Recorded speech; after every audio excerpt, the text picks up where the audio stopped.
You're watching Book TV. Next, Rachel Maddow talks about the U.S. embrace of perpetual war as a way of life and looks at how our views of war and the business of war has changed since Vietnam. This is about an hour and 15 minutes. Good evening, everyone. I'm Lynn Pascarella. I'm president of Mount Holyoke College.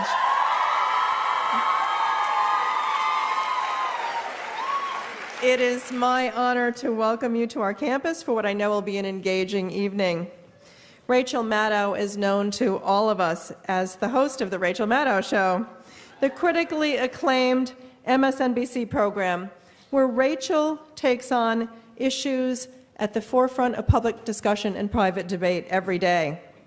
She is an author, a scholar, and one of the finest examples I know of Mount Holyoke's mission of using liberal learning for purposeful engagement in the world.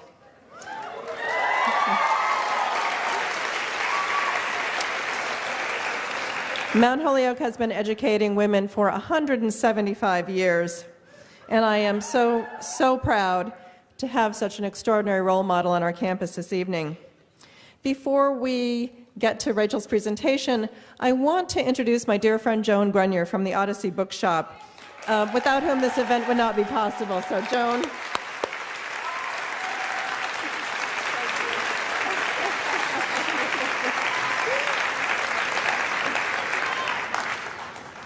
Hello, everyone.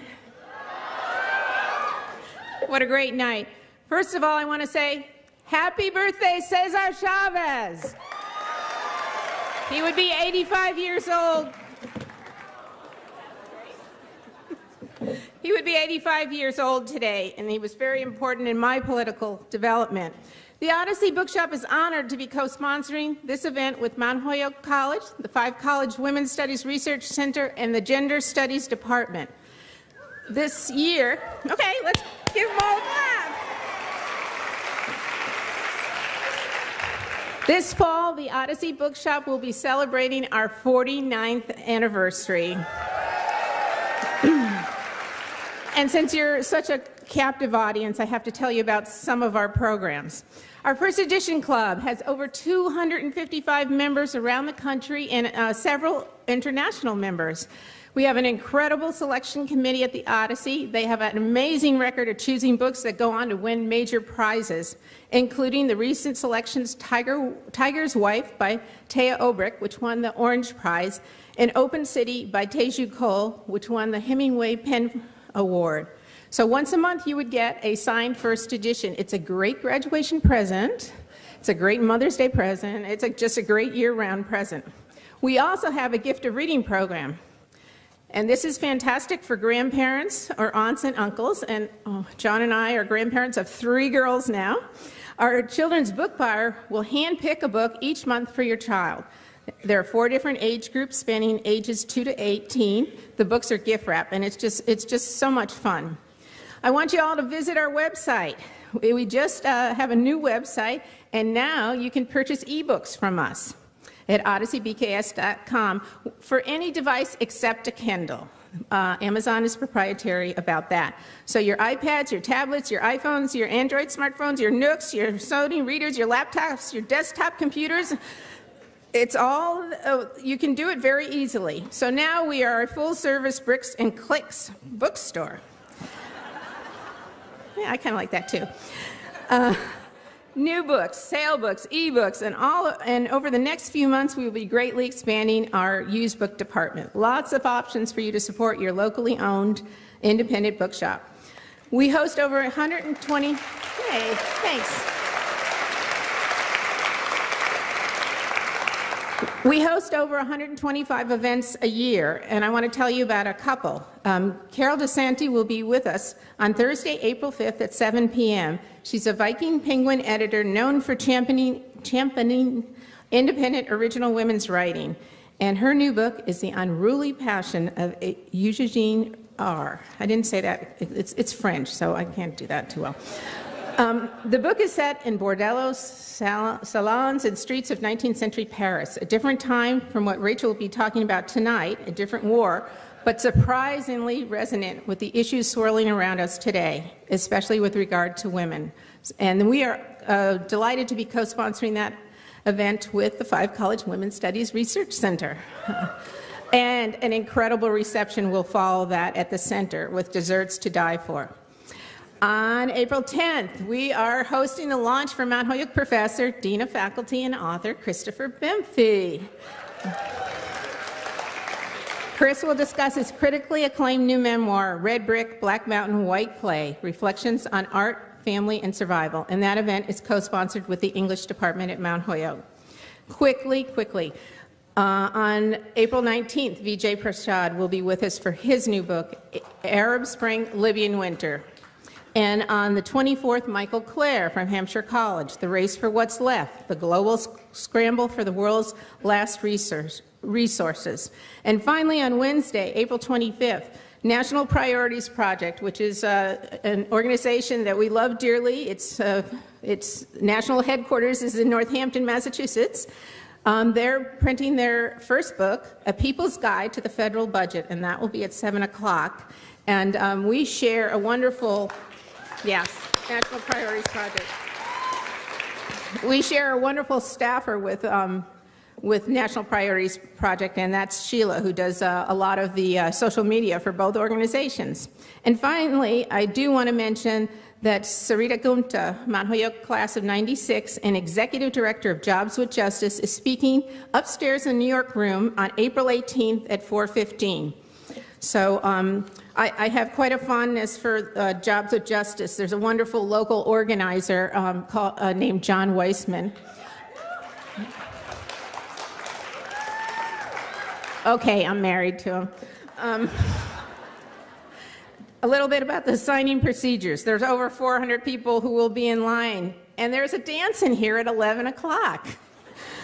So, no inscriptions, no post photos. We'll be calling you up by the signing groups A, B, C, D, and moving it right along. So this is Rachel's second event of the day, and she's in Cambridge tomorrow, so we want to keep the line going. I really would like you to join me in giving the Odyssey staff a warm round of applause. They have been incredible.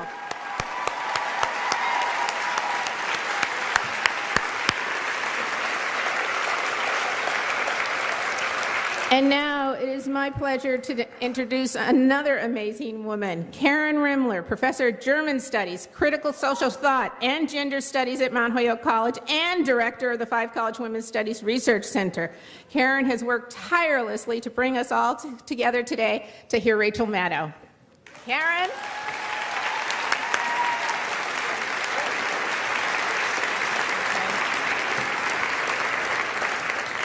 Good evening. I also wanted to give generous thanks to Joan. It's through her dedication to this community, to South Hadley, to the Mount Holyoke community, that we have celebrated authors who come here every week. Thank you, Joan, and thank your staff.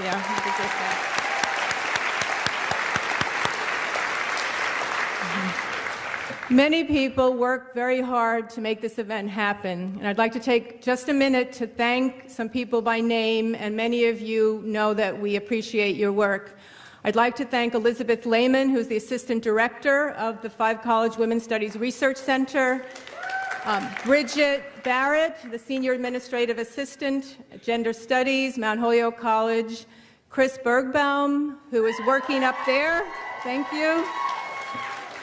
All of these people and many more have coordinated people, space, technology to make it possible for you all to sit here comfortably in anticipation of Rachel Maddow. I'd also like to thank the staff of Facilities Management and the campus police for keeping the peace and for setting up. Thank you so much. Okay. And then finally, a heartfelt thanks to President Lynn Pasquarella. She's very modest. She is also a frequent commentator on radio, as you know, so she's out there for us. Thank you. I have the privilege of directing the Five College Women's Studies Research Center, also celebrating an anniversary, 21 years. We are an international, interdisciplinary center that supports the work of feminist scholars, activists, artists, and practitioners from around the world and here in the Pioneer Valley. In fact, as you know, the Pioneer Valley and the 5 colleges are probably the largest concentration of feminists in the world.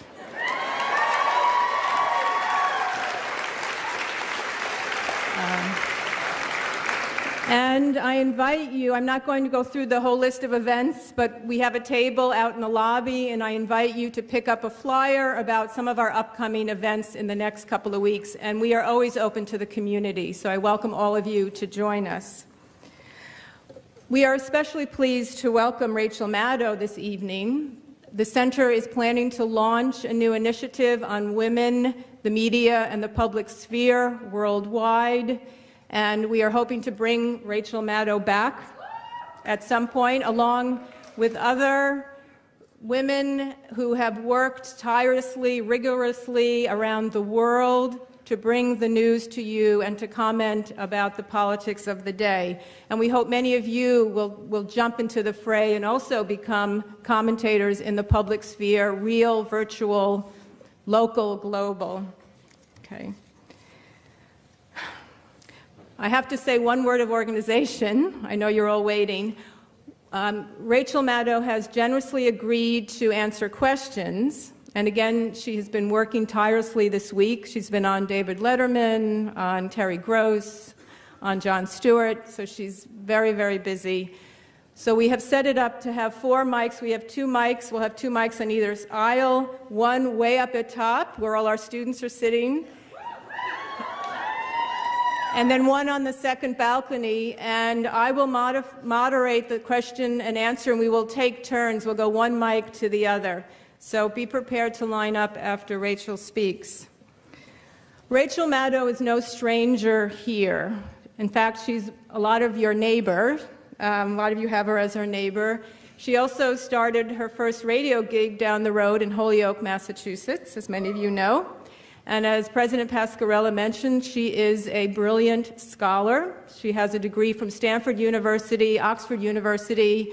She's a Rhodes Scholar and an Emmy Award-winning television host of her own show.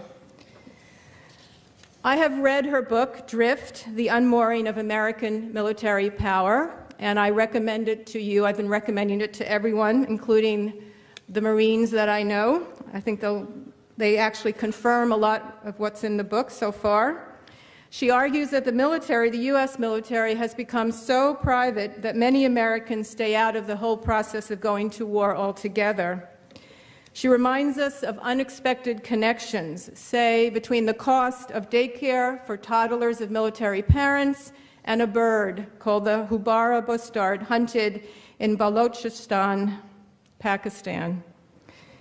She reminds us that this book took a lot of time, a lot of intensive research, much of which was available in the public record. So listen to what your elected officials have to say, read the documents, and also follow the money. Rachel herself on her blog said recently, "The book is not about Democrats and Republicans, it's not about liberals and conservatives, and not even about good and bad guys. It is about America as a great country that has forgotten one of the things that makes us great." And I think we can get back to what that was, and I would love it if we could at least have a big national talk about it.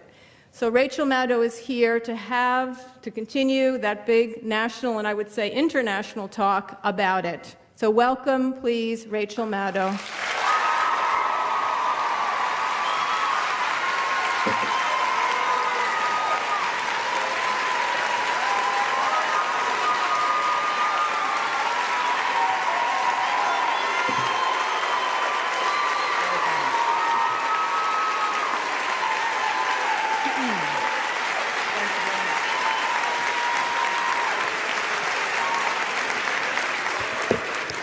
You're embarrassing me. Thank you. I have 4 hours and 45 minutes left of being 38. Oh.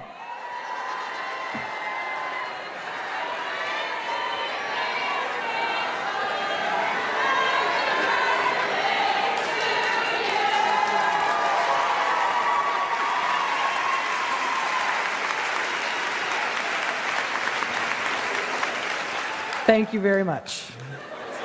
Like this wasn't embarrassing enough already. I have never written a book before, and I don't think I'm ever going to write a book again. But what that means for tonight is that I don't know how to do this. I don't know. Who knows how to do this, right? Is there a normal thing to do? I don't know. What I'm planning on doing is reading a short thing, actually that Karen was just talking about the Hubara Bustard, and then just briefly telling you a little bit about what the book is about, and then I will happily take your questions, and then at the end of the night I will sign books. Are there any objections? Hearing none? All right. And I will say two things as a matter of preface. One is that it's really nice that you guys have come out to see me. You may know me from TV. I'm guessing most of you do. But whether or not you know me from TV, you know enough about this book to know that it's about the military and about the politics of war making in this country. And that is not your standard, like, Saturday night, let's go hang out kind of thing. I realize this is not candy. You know, this isn't like, hey, I met some jerk who disagrees with me and let me tell you how jerky he is. That can be more fun sometimes. And so this, just the fact that you're here and you would consider reading it and are here to hear me talk about it is very heartening to me. Because you hear all over and over again that all anybody wants is the easy stuff. And this is not the easy stuff. So thank you for being here. The other thing I would say is before you leave, you should probably meet somebody here who you don't already know. Because if you all like me and you want to come out on a Saturday night and talk about the military, you probably like each other. So if there are people here who you don't know, I don't mean to like set you up on dates or whatever, but I'm just saying this is probably a good place to make new friends. So we'll do like a peace be with you thing at the end of the homily. All right.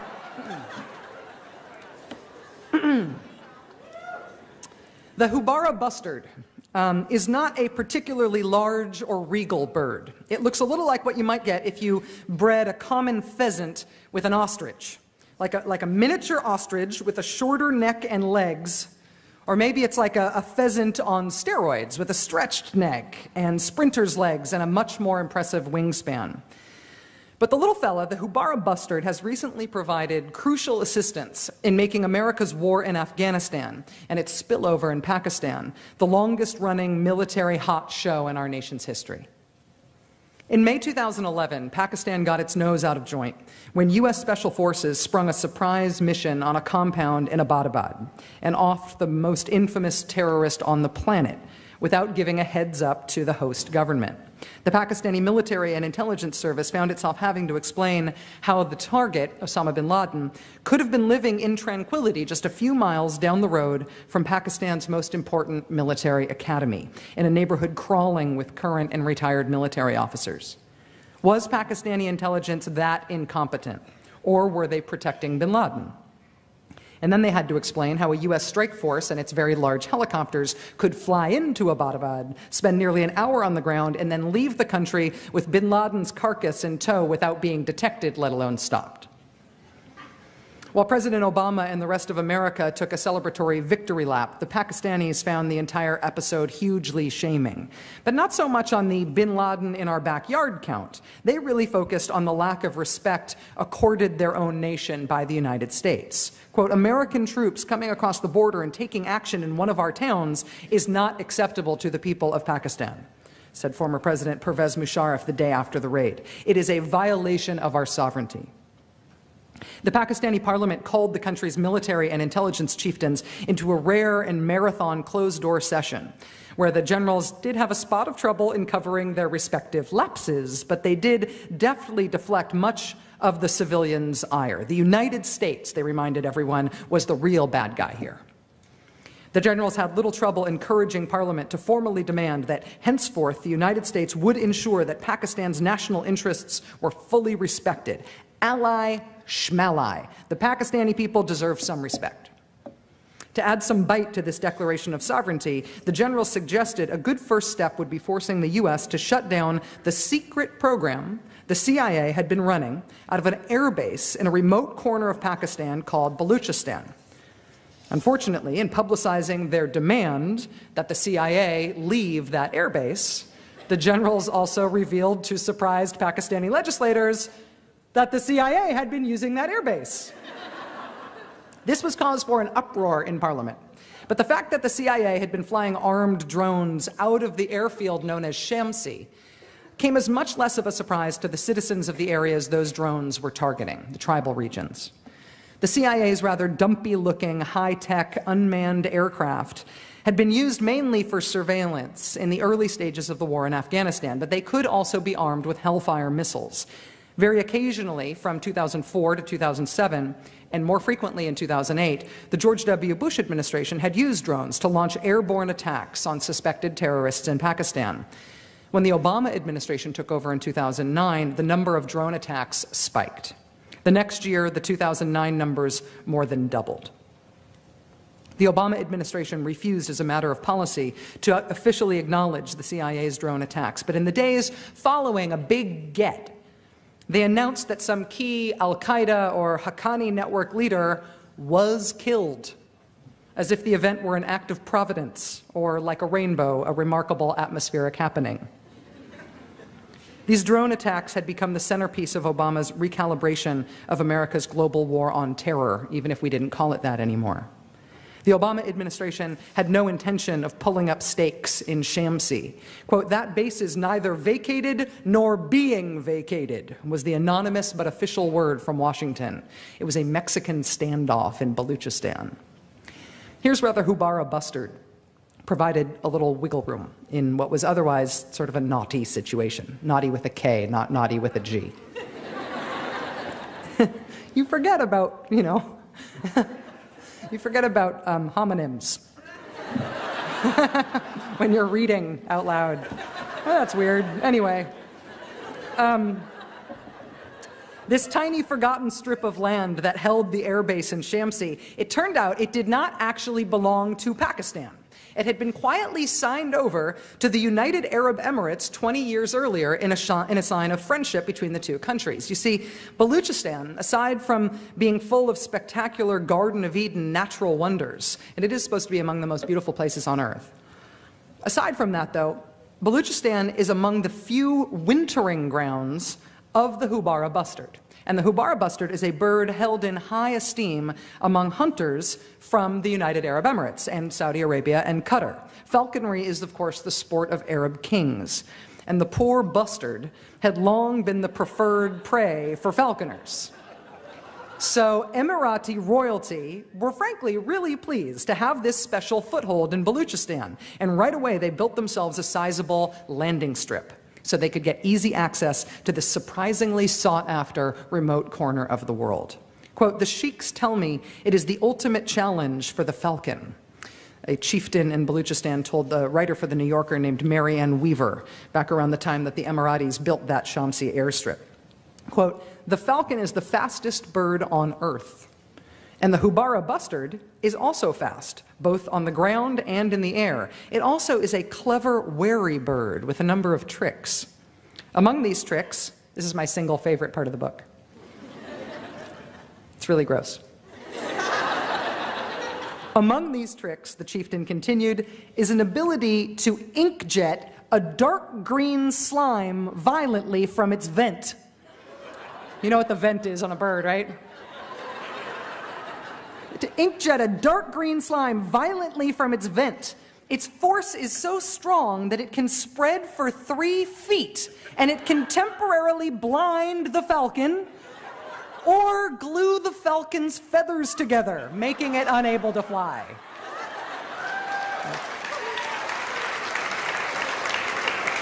You now don't have to buy the book because that's the best thing in it. The belief also persisted that the meat of the Hubara bustard was an aphrodisiac. Not hard to see why the bustard had been sought and consumed with such sustained effort that the bird was nearly extinct on the Arabian Peninsula. Cold War politics had added degrees of difficulty for the sportsmen as well. The fall of the Shah in 1979 made bustard hunting problematic for Sunni Arabs in Shiite Iran, as had the near-constant state of war in Afghanistan. So Baluchistan emerged as the destination spot for latter-day Arab Nimrods. For the last 20 years or so, Emirati sheiks and Saudi princes and the more general run of ambitious Arab dignitaries had jockeyed for the best allotments in the last good place on earth to hunt this poor bustard. When Pakistan's Foreign Office bestowed upon the Emiratis an allotment that was once held by the Saudis withheld oil supplies from Pakistan and money for flood relief in retaliation. Arab royalty of various stripes show up every year with, according to Weaver's description, pop-up tent cities, hundreds of servants, satellite dishes for better communication, and hunting vehicles tricked out with sophisticated laptops, infrared spotlights, and bustard-seeking radar. Maybe not sporting, but certainly effective. I'm almost done. The Emiratis had made one concession that did slightly crimp their style in the bustard hunting department. In the weeks after the 9/11 attacks in 2001, when everybody wanted to pitch in, they had agreed with the consent of Pakistani President Musharraf to let the Americans use Shamsi as a base to supply U.S. troops fighting the Taliban just across the border in Afghanistan, and also maybe for a few special and classified operations.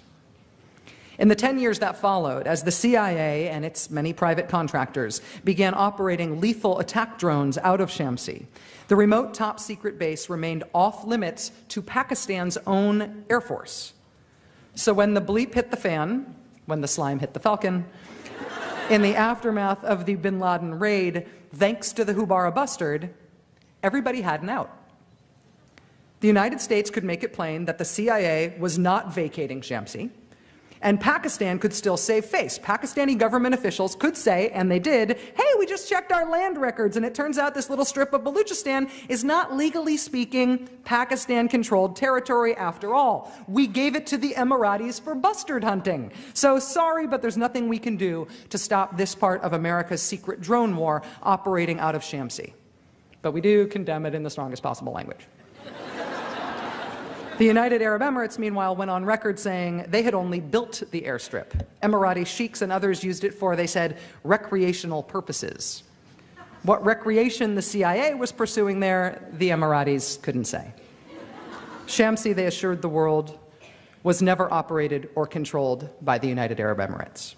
And so, we still had our drone base in Shamsi, and no skittish ally had to take the blame for having handed it over to us.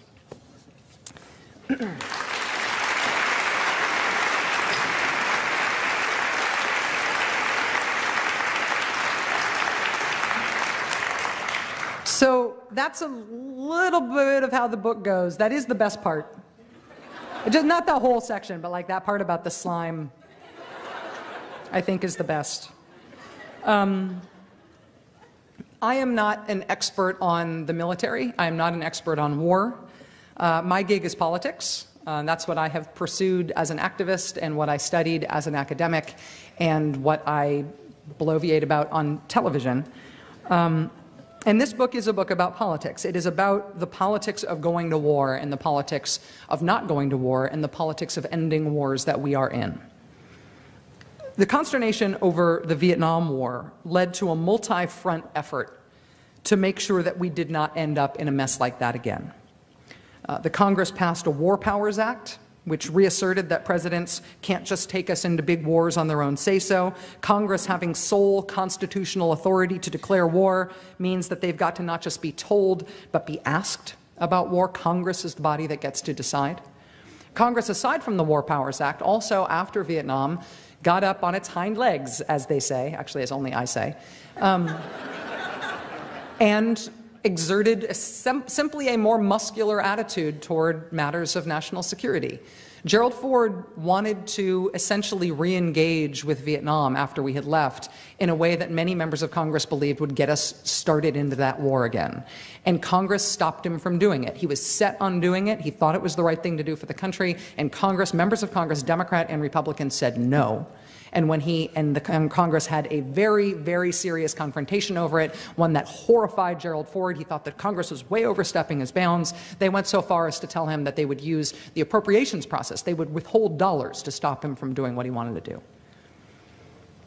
The powers of the presidency, I think, were confronted, even if they weren't changed, by that newly muscular attitude from Congress, but it is a balance. And that was a time when Congress flexed its muscles. But maybe I think the most interesting change that Vietnam brought us, that doesn't get as much attention in civilian life, because we don't feel like it's our business, really, was the Abrams Doctrine. Creighton Abrams was head of the Army as the Vietnam War was winding down, and he died very shortly after the end of the war. But before he died, he worked on something called the Total Force Policy, which usually gets shorthanded as the Abrams Doctrine. And the idea was that the military would be restructured so we couldn't go to war in big ways without disrupting civilian life, specifically without calling up the Guard and Reserves. When LBJ was trying to make a decision about escalating in Vietnam, he knew that he didn't want to make the argument to the country about why that was smart to do. He had been making the argument as a politician for years that it was not smart to escalate in Vietnam. LBJ would talk about not wanting to send American boys thousands of miles around the world to do what Asian boys ought to be doing for themselves. He was not in favor of it. He didn't want to make the political argument for it, and yet he felt like he had to do it. So LBJ's solution was, oh, we'll expand the draft. Nobody will notice that. We had had a draft constantly at that point in our country for decades. Bless you. But what he avoided, what he didn't do, because he didn't want to upset the country too much, is that he didn't call up the Guard and Reserves. He thought, there's all these people who are pretty well connected, who have well-connected parents at least, who are in the Guard and Reserves, and I don't want to go calling up the Guard and Reserves if I'm going to have to hear from all these well-connected constituents about this war that I don't really want to defend, so we'll do the draft, that'll keep it quiet. And not very many, compared to modern conflicts, certainly not very many Guardsmen and reservists ended up serving on the ground in Vietnam. The draft was used to expand the number of people we had there instead. But when Abrams got a hold of this idea of restructuring the military, he said, you know what, Guard and Reserves are going to have to do. We are going to operationally structure the Army so that you can't have a big military operation of any kind without having Guardsmen and Reservists there. And why? So that civilian life would be disrupted by the fact that we were in war, and that there would not be a divide between civilian life and military life that had so crippled the country, I think emotionally and politically and cathartically, at the end of Vietnam. And I think that was important to the politics of war. It would keep the country focused on and feeling the sacrifice that war entailed. It wouldn't be the military awful known doing its own thing. Ronald Reagan's presidency changed a lot of that. He started a war in Grenada with Congress barely knowing about it. When Congress said no to what he wanted to do in Central America, he secretly went around them to do it anyway, just flagrantly breaking the law. When he got caught and his administration was trying to save his presidency, they invented a brand new, radically expanded doctrine of presidential power that essentially said that a president alone, as one person, can direct any war-related action anywhere on earth, even in direct contradiction of a law passed by Congress, which is bizarre. And that bizarre idea, which I really do think was simply cooked up on the spot to save Reagan's butt at the end of Iran-Contra, that became the basis of the political life of an obscure Wyoming congressman named Dick Cheney.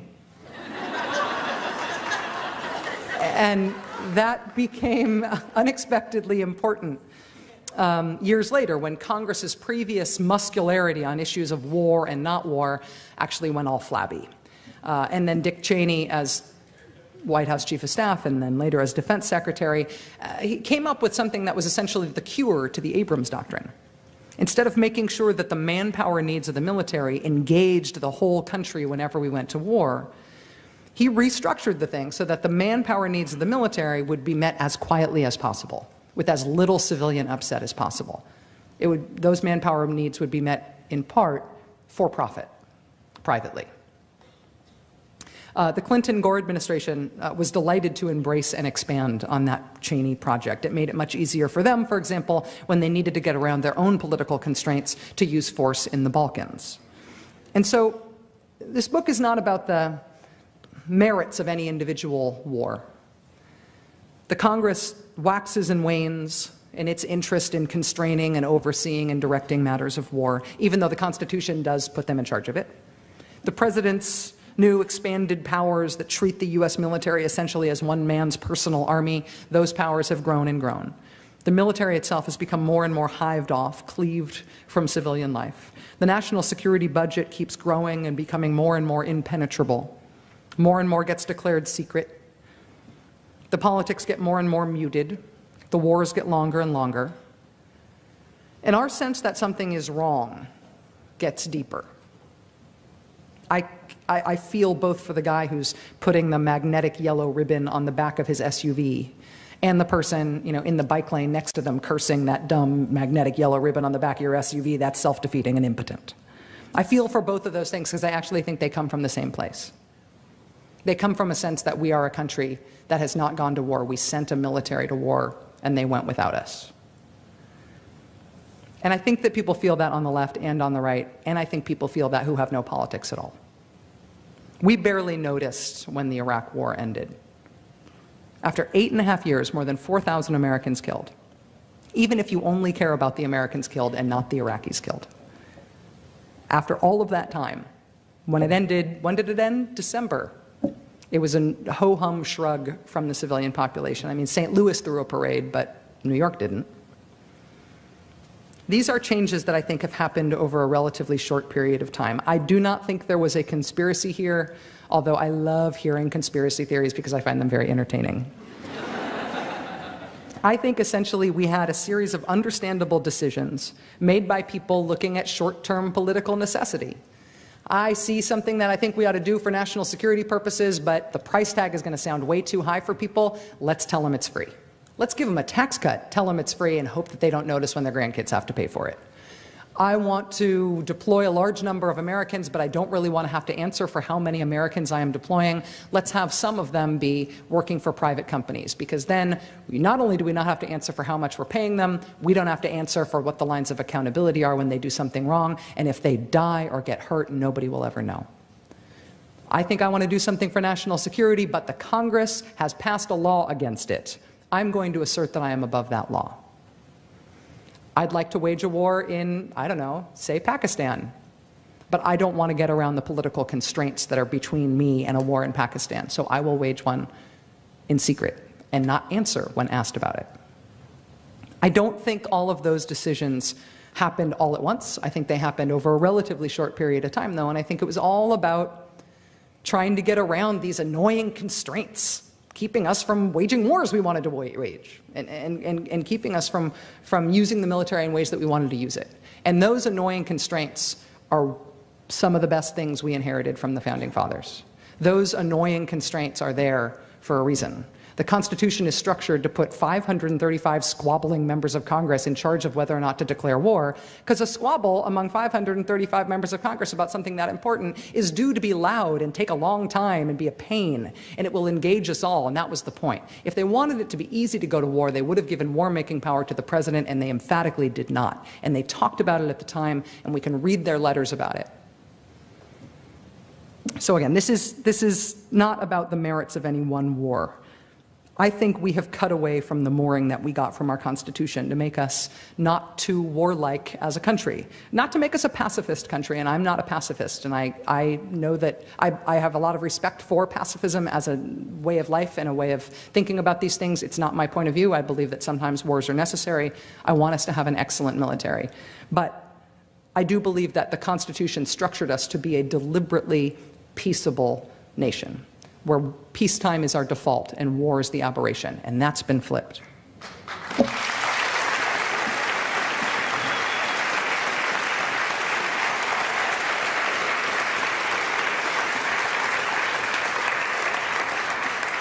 And it turns out there's this bustard that slimes falcons and makes their feathers stick together so they crash. And it turns out that if you leave nuclear weapons sitting around for too long, they grow fungus. So there, I really enjoyed writing this. I hate writing, but I liked writing this, and it came out the way I meant it to. And I'm grateful that you are here and would consider reading it, because I'd love for us to have a big national fight about this stuff. I think it can all be fixed. Thank you very much for being here.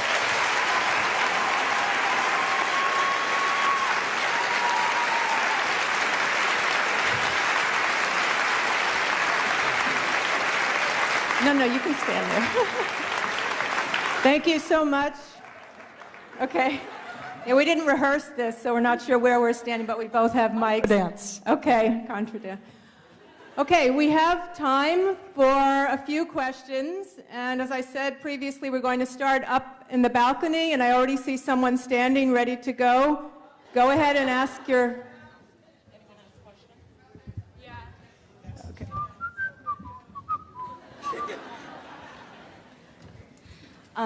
So I actually have a question about the parade for the vets that was in St. Louis. I was wondering both if you've seen any movement towards having a New York parade, and if you think there's any legitimate justification for not having that parade until all the vets come home. Excellent question. I totally think that there are two legitimate sides to the debate. I don't think that, I am inclined to think that we ought to do it, that we ought to mark the end of the Iraq War in a way that would let civilians say thank you to veterans, welcome them home, and to acknowledge that this thing that they did has been concluded. The Pentagon's line on it is understandable. And their line on it is, listen, you know, the Iraq and Afghanistan wars are separate political entities, but the same people have been fighting both of these wars. And we've got 90,000 Americans deployed right now in Afghanistan. And so to welcome them home from Iraq is essentially welcoming them home from a political entity when a lot of them are not physically actually home. And I absolutely, I have a lot of respect for that viewpoint. And a lot of people who I know who care about this issue as much as I do adopt that as their position. I've just talked to a lot of Iraq and Afghanistan veterans who say, you know what, I've been in both places, I've been deployed in both places, and if I were in Afghanistan right now, knowing that there's been a parade at home to mark the end of the Iraq War would make me psyched to be able to think about coming home to do that for me when I'm home from Afghanistan too.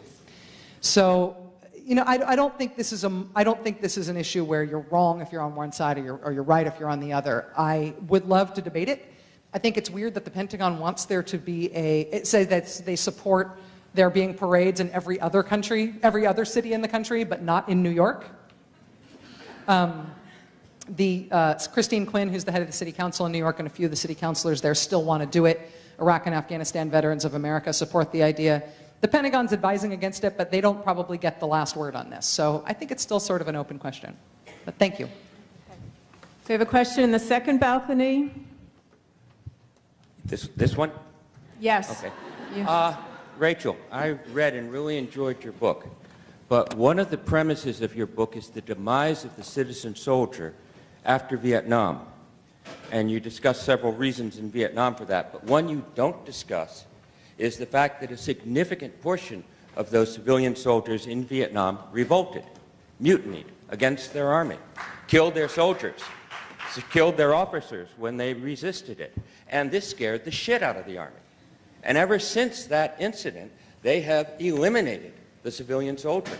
They have turned themselves into a professional army so they never have to face that kind of revolt again. Could you comment on that and why it was never mentioned in your book? Sure. I think it's implicit when you talk to the military right now about this, I think, left and right fulmination among civilians that we ought to bring back the draft. A lot of people have said to me about the book since it's come out, but I think people, whenever they talk about this issue broadly, talk about how we need to bring back the draft so that people are more connected to, civilians are more connected to the threat of military service, so everybody has some skin in the game. And the reason that usually gets shut down, doesn't go much further than that, is because the military says absolutely not. The military has absolutely no interest in there being a draft. They don't want to be in an environment, whether it's a training environment or a combat environment, with people who don't want to be there. Now, you're right, the last time that was true was in Vietnam. And ultimately, I think that the civilian soldier idea is broader than just the draft, is broader than just conscription. It is the idea that we are not a country that maintains a massive standing military force that we are looking to use all the time. I think that's something that the Founding Fathers debated, and we sort of decided something different than what we ended up with. The citizen soldier idea is that we have a peaceable economy and a peaceable country that is dislocated temporarily for the purpose of going to war, and then we go back to normalcy. That hasn't been true for a very, very long time. But it's a very good question. Okay, down here, please. We have the question kneelers down here. So I will confess I am a big nerd. I had your book overnighted to me and actually read it in advance of tonight. Thank you. I know. Do you agree that the bustard part was the best part? The green slime, definitely. Green slime, see? Yeah, and I actually grew up 30 miles from the fungus-riddled wings of Barksdale Air Force Base, so that struck home as well. But anyway, what struck me as interesting, most interesting about the book was you talk a lot about the executive branch, you talk a lot about the legislative branch, and there's not a lot about the judiciary. And we've, over the past week, witnessed the role of the judiciary in determining what is and what is not constitutional. And one of the premises of the book is that the executive has overstepped his constitutional authority to declare war. And I'm wondering why you don't think that there's been any role of the judiciary in this to check that power. It's a totally good question, and it is because the judiciary has deferred to Congress, because the judiciary looks at the division of powers in the Constitution and says, yeah, we know this isn't us, and we know it's not you, it's you guys. You guys are supposed to use your equal power as Congress to weigh in here and take that power back. And you see that in one point of the book. There's this forgotten to history now, and it's weird because it's not that long ago, but members of Congress sued in federal court, to stop George H.W. Bush from waging Gulf War I. This was My Lanta Tis of Thee chapter? My Lanta Tis of Thee, exactly. Which is all about, it's called My Lanta Tis of Thee because it's about George H.W. Bush feeling the weight of the world on his shoulders for having to make this decision about war as one man. And you just want to scream into the book, dude, it's not supposed to be you alone.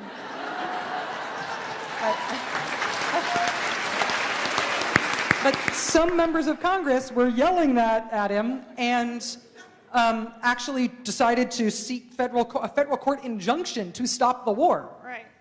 Which is a crazy idea. And the ruling from the judge in the case is a beautiful thing. It is really beautifully articulated. I could have essentially just plagiarized it and made that the thesis statement of the book. But at the end of it, he says, and having concluded that you are right, and the president is doing stuff he's not supposed to be doing, and these are Congress's powers, dude, these are Congress's powers.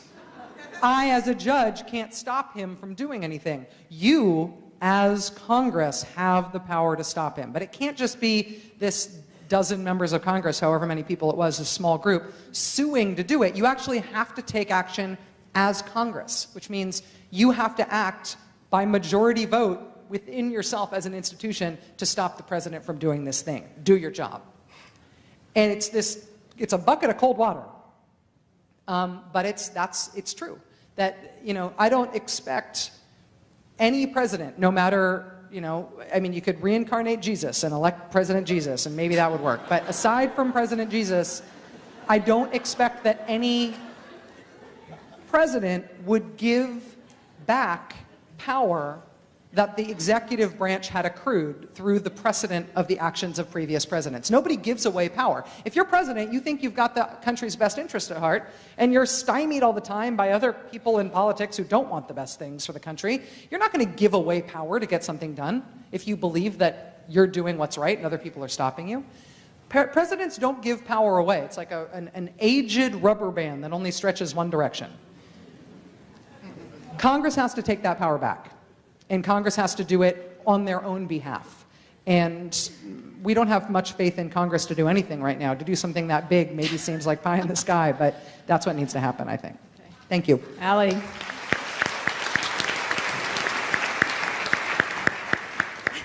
So, first of all, it's just right to the mic. Hello. Lean. Sorry, I'm really tall. Sorry. Just move closer. I'm here. I'm right here. There you go. Can you hear me? So first of all, thank you for coming out tonight. My question has more to do with the nature of the war that we're talking about. In your book, you talk a lot about more formal wars or formal declaration of wars. So my question is, what does the role of this sort of more stateless era of war in counterterrorism have to do with the military's functioning? Whether that's a reclassification of combatants as illegal or reinterpretations of wartime powers. What does that have to do with how the military is functioning that's different from before? Excellent question and very hard to answer. I will tell you. I think that basically, there is reasonable wiggle room in terms of the way that we are set up as a country under the President's Commander-in-Chief powers to do some things in an almost unilateral or temporarily unilateral way when speed is of the essence. When, I mean, the way the founders talked about it was to do things like repel invasion. There are some things where I think the president is given authority to act as a military commander outside what we think of as the constitutional prerogatives of war making. It's limited. It's very limited powers. And to the extent that war making right now is about transnational groups that don't have governments that speak for them and that don't have borders that they respect, I think that those two things have worked together to radically expand the amount of military power we use without any deference to Congress whatsoever. For example, we do a lot of our military work now through the CIA. And the CIA is essentially functioning as another branch of the military. But they are one that has deniability, I guess, they think, in terms of whether we explain or own up to their actions. And I can see why somebody who wants the power to act in the nation's national security interests wants the flexibility to be able to act anywhere in the world in secret, deny they ever did it, never explain it, and cover it up if necessary. I just don't think that's America. I can understand why somebody wants that power, but we're not designed to give anybody that power, at least in a sustained way. So I think it's put pressure on all the weak points of where we were already drifting anyway. Thank you. Thank you. Up in the balcony, top balcony. Good evening. Don't be afraid. Thank you so much for being here with us tonight. My question is, after the war in Vietnam, there was a very clear period of reflection and questioning, both on the part of the American public and American politicians, as to what are the lessons we learned from this war. And my question is, do you think that a similar period of reflection and questioning will come about in the aftermath of Iraq and Afghanistan, or are we too removed as a nation from our military actions for that to happen? That is the big $64,000 question.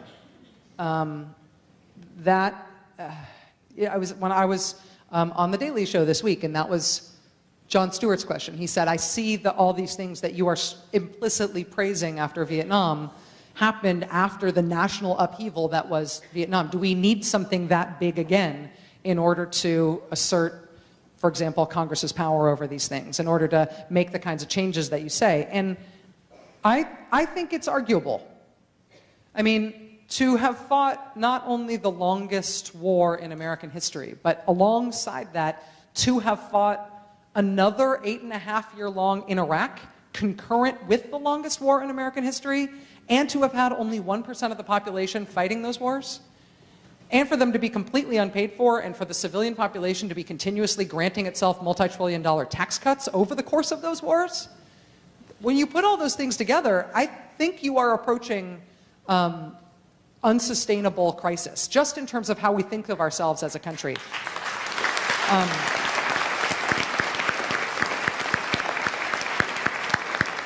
I am a big believer in protest movements. I think that direct action gets the goods, and I think that the reason there were so many changes after Vietnam is because people were in the streets.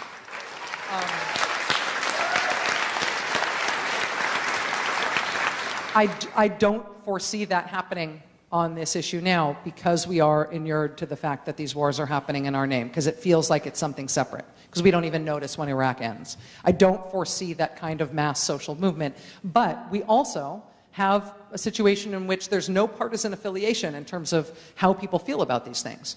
How people feel about the Afghanistan war is completely disassociated from people's party position at this point. So that's pretty radical. Almost every controversial issue in American politics is bifurcated by party, or at least by liberal and conservative ideological lines. Not this. So, no, we don't have a mass social movement pushing for this. But if anybody does push on these issues, I think they will find that they are pushing on an open door. I don't think there is going to be as much resistance to these things as we think. So, to me, it feels fixable. I feel like the crisis that we are in is big enough the way that it is manifesting is with a national disgust rather than with a national protest movement. It's going to remain to be seen. I do hope that this book can be part of naming the problem so we can talk about how to fix it. Thank you. Thank you. Okay, middle balcony. Hi. Your show and the information on your show, the stories that you tell, and your book are so well researched. And I'm just kind of curious how you ensure that the facts are facts. Through long hours and cross-referencing. I mean, we get stuff wrong. And one of the things that I find weird about TV is that there's not a history of on-air corrections for factual misstatements on television, which I don't understand. Like, it's a like cause for a giant ripple of excitement whenever we do a correction on the air. But if we get something wrong, I try to correct it. For the record, I call John Poindexter a Marine in the book. He's a Navy admiral. I'm very sorry. I mean, mistakes happen. There are things that get screwed up, but you have to. I think it's like in your academic work. You have to do everything you can possibly do to make sure you know what you are talking about before you say anything at all. Read first, talk later. You have to have somebody with fresh eyes checking your work and then somebody checking their work. And you have to be willing to be wrong. You have to be willing to make it right when you are caught out for something that's wrong, especially if you catch it out yourself and nobody else nails you for it. So it's a spectrum and a process, as they say.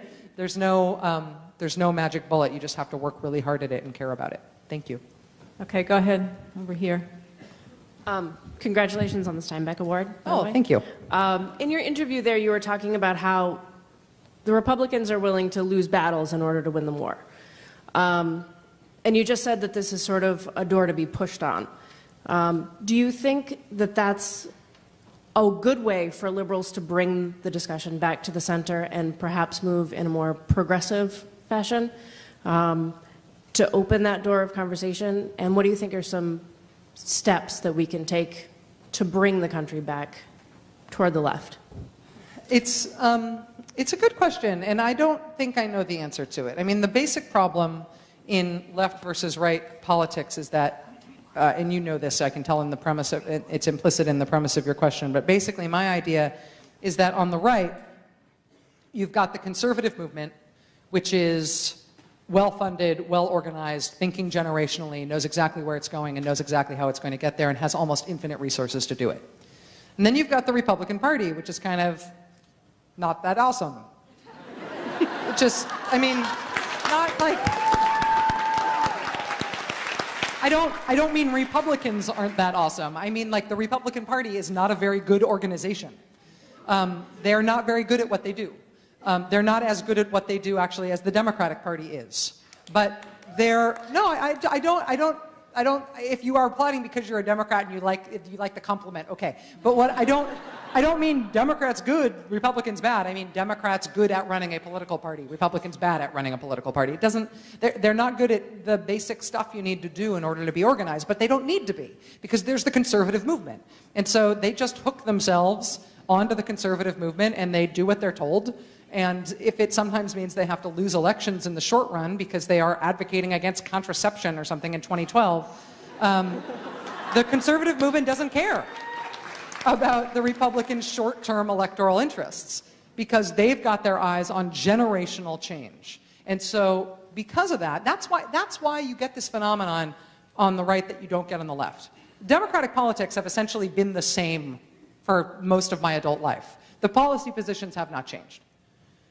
Except they've skittered a little bit to the right, but they certainly haven't gotten more liberal, and they haven't moved very much. Republican politics move so fast, so far to the right, that they're constantly turning on each other and having to reinvent themselves. I mean, John McCain and Sarah Palin ran on a cap-and-trade, bail-out-the-banks platform. In 2008, Sarah Palin. Right? I mean, Mitt Romney has to run against not only himself as a governor, Mitt Romney has to run against himself as the guy who ran in 2008. I mean, they're constantly outpacing themselves, and that's because the conservative movement is making them, whoever's got the furthest right position in politics becomes the new standard bearer, and they all scoot over. And then who's ever further to right from them, they all scoot over. And so when you do that, meanwhile the Democrats are like standing over here.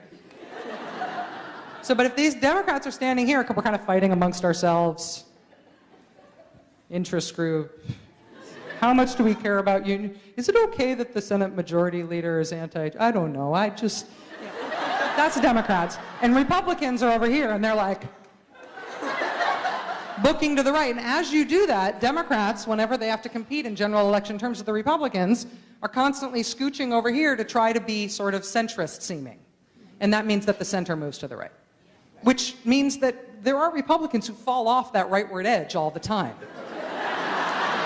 But it doesn't matter.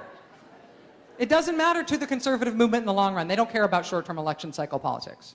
In 2012, they're going to lose all those Midwest governorships that they won in 2010 because they got those guys in 2010, then had them run like they were running Alabama. Wisconsin is not Alabama. They're going to lose that.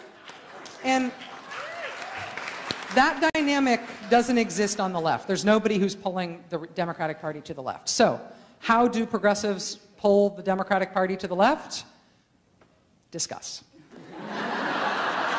Okay, we're going to do 3 more questions. Okay. You have time. Okay, go ahead.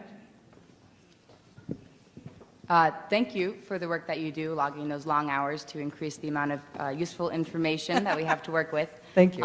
In large part through what I've learned from your show, I've begun to realize that we do have a shadow army of private contractors who who fight, in our name, if not under our banner per se. And I'm wondering who has the leverage to dial down those forces when that becomes, I think, before it becomes a point of crisis. This is one of these things that I think is doable. And you will hear in Washington that it's completely undoable. Remember back in the 2008 Democratic primary, both Senator Clinton and Senator Obama were very outspoken against the use of contractors for what used to be military purposes. They both said that they were going to dial those things way back, that there was no reason we needed to use contractors for things that the military used to do for themselves. It was not saving us money. It was costing us in terms of our accountability in the world, and it was causing all sorts of problems. They were doing all sorts of bad things that then our soldiers had to answer for in a way that wasn't safe, even just for our military. They both sort of said, in my opinion, all the right things. And now as Secretary of State, the State Department has a huge number of contractors, and as President, in charge of everything, the contractor issue has not gotten any better. So what they say in Washington is that, the contractors are just too integral to what we do. If we killed all the contractors, proverbially killed all the contractors, we got rid of all the contracts. In the short term, we couldn't do anything tomorrow. And maybe it feels that way. I'm sure the contractors have made themselves seem indispensable. But the reason I write about it a lot, and in some sort of disturbing detail about what happened in the Balkans in the book, is to remind everybody that it hasn't been that long that we have had Halliburton and DynCorp and all these groups peeling potatoes. It has not been that long, and we were fine as a military power before we had that happen. There's always been some involvement of private businesses and indeed profiteering in war making. But the outsourcing of the basic logistics of being at war, things like laundry, food, building barracks, driving convoys, VIP security, that kind of stuff, that was a purely military function really not that long ago at all. And so if it could be created in 20 years, it can be gotten rid of too. We can go back to the way it was. And where it came from is kind of a funny story. And I think it's chapter 4. But thank you. It could be done, and it takes will. And actually, there have been it's one of those things where there's been some interesting cross the aisle leadership on it. Claire McCaskill is a relatively conservative Democratic senator. She's conservative on some things, she's progressive on others. But if she gets reelected in Missouri, I expect her to be the one who holds the banner highest for doing that in defense. Thanks. Okay. On the balcony.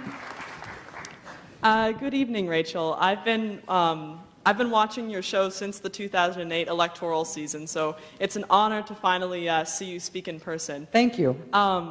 My question relates to the U.S. involvement in the recent crisis in Libya, where the U.S., working with NATO and the Libyan rebels themselves, was able to successfully oust Muammar Gaddafi from power without laying a single U.S. boot on the ground, so to speak. Do you see this kind of involvement working with intergovernmental organizations and focusing on less manpower and less financial burden as a viable kind of path forward for the United States in alternatives to long, costly wars like Afghanistan and Iraq? There is no Maddow doctrine of warfare. There's this really, really smart guy, national security reporter, this guy who I think of as like my kid buddy. He's like my punk rocker friend, Spencer. Spencer Ackerman, he writes for Wired.com, writes for Danger Room, and I did an interview with him about the book in which he was super harsh on the book, and it was this really confrontational interview, which is exactly what I expected from him. It's why I love him. But he was like, what I'm surprised by is there's no Maddow doctrine of how we should go to war and how we should get out of war. And boy, howdy, am I not qualified to do that, to be that. I think that it is worth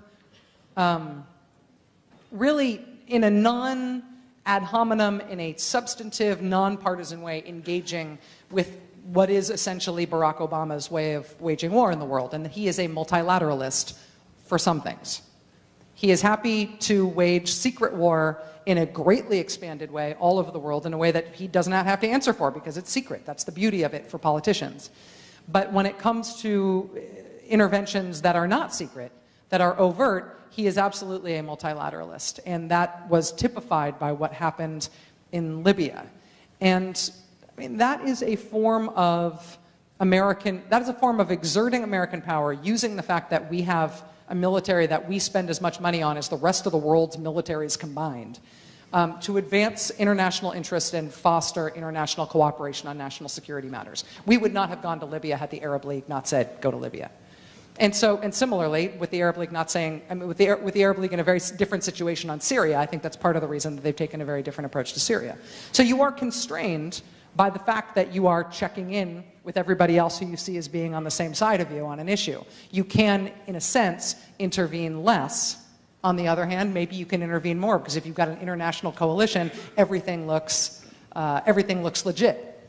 It's much more George H.W. Bush than it is any other modern president. So I think that's Obama's way. I don't know that I'm qualified to weigh in on whether it's right or wrong, but it's a very, very different approach than what, for example, Mitt Romney is offering. Thank you. Okay, in the middle, go ahead. First of all, I'd like to thank you, Rachel, for everything you do.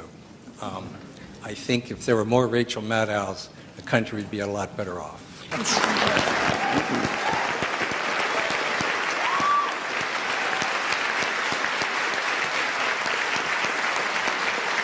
That's very nice of you to say. There are no more Rachel Maddows. And secondly, I've got a quick comment and a question. Can you just keep it to the question, because we need to end in a few minutes. So, brief question. Okay. I'd like to say that I was drafted in 1968. Okay. I found an extremely valuable thing to happen in my life. I also found that my family and all my friends became extremely interested in the outcome of the Vietnam War the day I was drafted. The question I have is, money is behind war. And I want you, please, to say something about the corrosive influence of money in our campaigns. President Obama, I'm told, needs $1 billion for his re-election. What's wrong with this picture? Thank you. Thank you.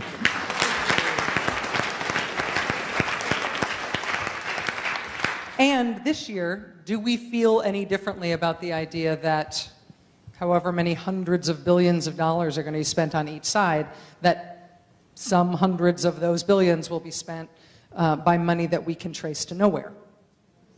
And the front page of the Boston Globe today is about how the likely nominee on the Republican side, the super PAC that is supporting him, is distinguished by the fact that a lot of the donations to that PAC are listed as organizations, as corporate shells. And so even when people are forced by the few elections rules we've got left to disclose something about where a donation comes from, if you put it through a corporate shell, there's no way to trace it back to a human. I always wonder if that means there's no way to trace it back to a country either. Like, if China had a real preference between Barack Obama and Mitt Romney, do we really think that they wouldn't figure out a way to... I don't know. That would be against the rules, they say. Yeah. If the FEC was in charge of enforcing speed limits, every American road would be an Autobahn.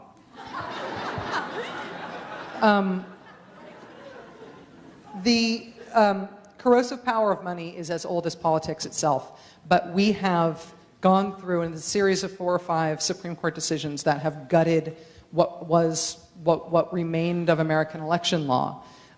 We are now in a Wild West period where not only are we looking at mysterious funders on a massive scale like we have never seen before. I mean, one person could write a $1 billion check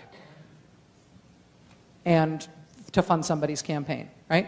And if we're amazed by the fact that Barack Obama needs to raise $1 billion and they'll raise $1 billion on the other side, what about the fact that somebody who wanted, I don't know, this year's Steve Forbes or this year's Ross Perot or this year's, I don't know, Eric Prince or somebody to be competitive, why not find one of America's billionaires?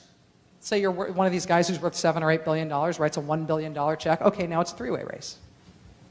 Not by virtue of any campaign, but purely by the interest of one billionaire's interests. Didn't used to, yeah, we've always worried about money in politics. We never worried about it like this. So I think that we are in a position right now that's a very, very hard environment for political reform, because the corrosion here mostly came through Supreme Court decisions, and you don't appeal Supreme Court decisions. What you're talking about in order to fix this, I think, and I don't say this lightly, is probably an amendment to the American Constitution. And that's a really big undertaking. So, you know, I think we are a long way off from fixing it. And as they continue to strike down state efforts to even regulate it at the state level, it's going to be hard to even set a good example around the country for something that the nation might want to emulate. It's the thing that worries me the most in all of politics. Okay. Thank you. 2 more?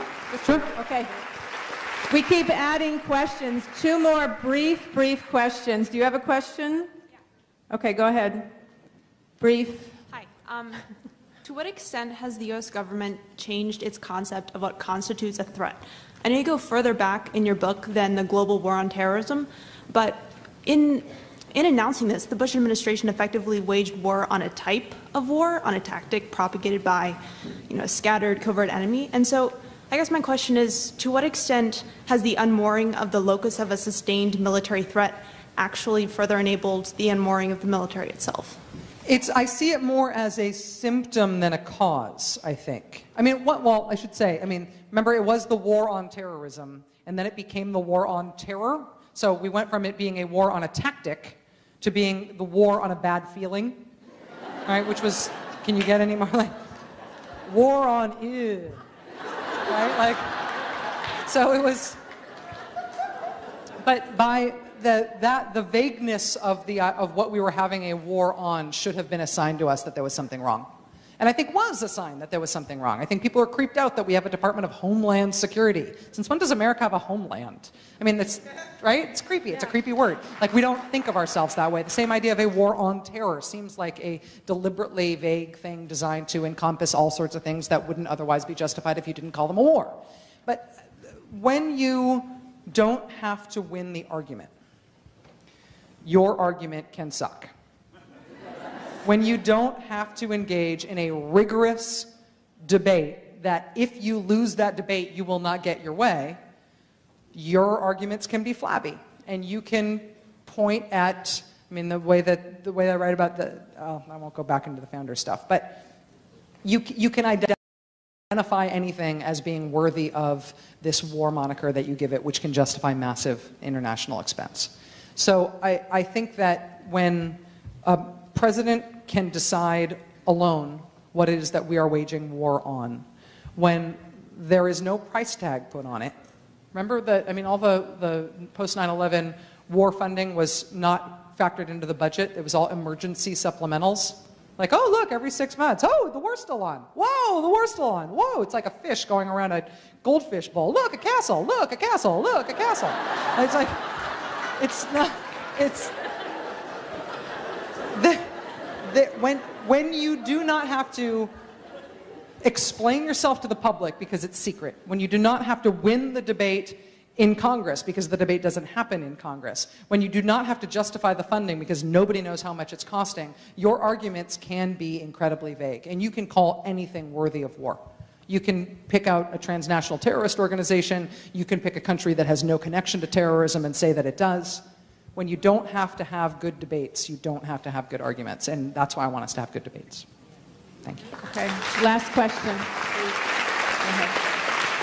Hi, Rachel. I think you used to be a customer of mine. When you were at Lincoln, Dillon's at the end of Broad Street was my shop for the whole time you were there. Wow. 2 questions. Okay. I'm so nervous. You guys don't know what I was like then. You still owe us no. Were you a customer? Yes. And did you, like me, used to go in the Turf Tavern at lunchtime? Yes. Thank you very much. All right. Exposed as a daytime drinker in my last question. Thank you so much, Rachel Maddow. Thank you.